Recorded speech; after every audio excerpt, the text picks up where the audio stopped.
In last lecture, we discussed about our lecture number 26, effect of mulches.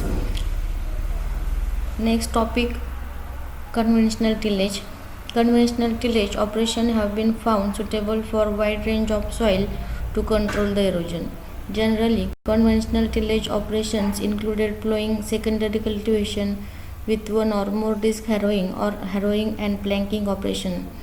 Rough clods of 120 to 160 mm height are produced when soil is not ploughed at appropriate moisture content. आता यामध्ये आपल्याला आपण lecture number 26 पाहत होतो.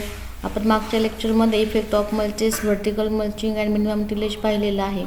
आपल्याला या टॉपिकमध्ये conventional tillage म्हणजे काय ते बघायचं आहे. आता यामध्ये आपल्याला सांगितलेलं आहे की कन्व्हेन्शनल टिलेज म्हणजे काय.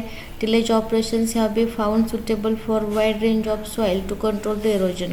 जे काही वेगवेगळ्या प्रकारच्या डिफरंट सॉईल्स आहे यामध्ये कंट्रोल इरोजन करण्याकरता आपण कन्व्हेन्शनल टिलेज करतो.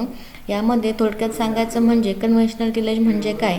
आपण जे काही पारंपरिक मशागत करतो या पारंपरिक मशागतीमध्ये जी काही पेरणीपूर्व मशागत असेल, पूर्व मशागत आपण त्याला म्हणतो, त्याच्यामध्ये मग ढेकळं फोडणं असेल किंवा जो काही काडी कचरा गोळा करणे असेल, त्याच्यानंतर जे काही मुळं धसकटं बाहेर काढणं असेल, त्यानंतर जमीन भुसभुशीत करणं असेल किंवा वखरणी करणं असेल, नांगरणी करणं असेल, ह्या ज्या काही पद्धती आहेत याला आपण कन्व्हेन्शनल टिलेज असं म्हणतो.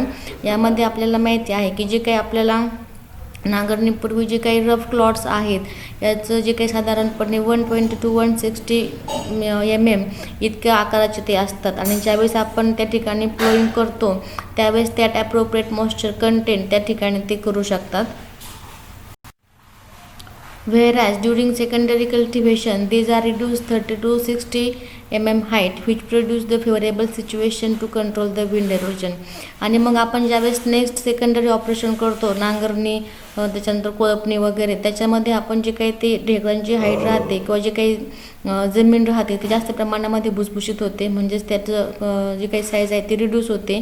आणि मग अशा प्रकारे जास्त भुसभुशीत केल्यानंतर आपल्याला माहिती आहे की ते जे काही वातावरण किंवा ते योग्य फेवरेबल सिच्युएशन असते आपल्याला to control the wind erosion.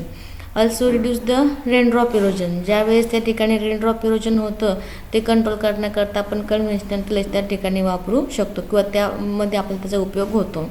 The soil loss due to water erosion decreases with increase in surface ruggedness.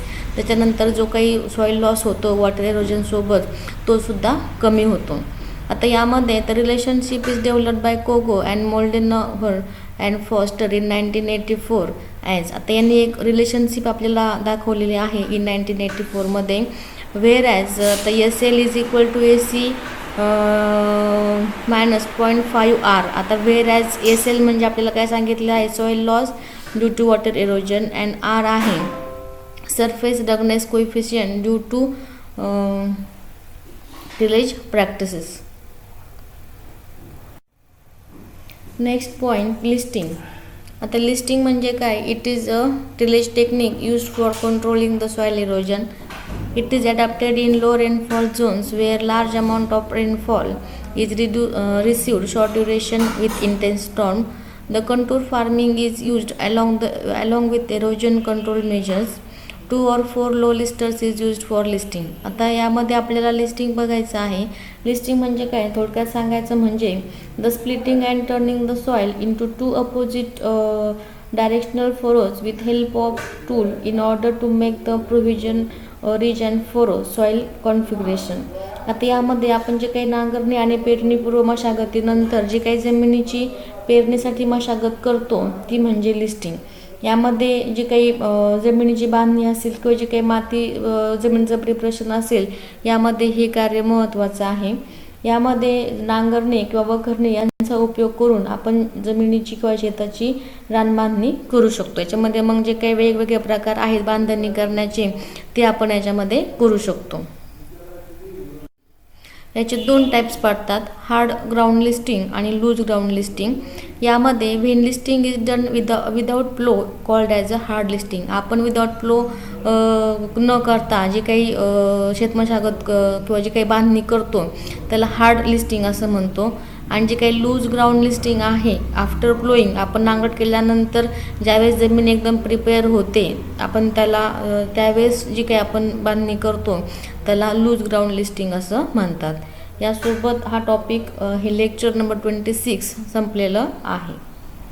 यामध्ये आपल्याला कन्व्हेन्शनल टिलेज, त्यानंतर जे काही मिनिमम टिलेज आहे, मिनिमम टिलेज आणि त्याचे ऑब्जेक्टिव्ह महत्त्वाचे आहेत. लिस्टिंगची डेफिनेशन किंवा लिस्टिंग ऑफ टाईप्स हे सुद्धा महत्त्वाचे आहेत.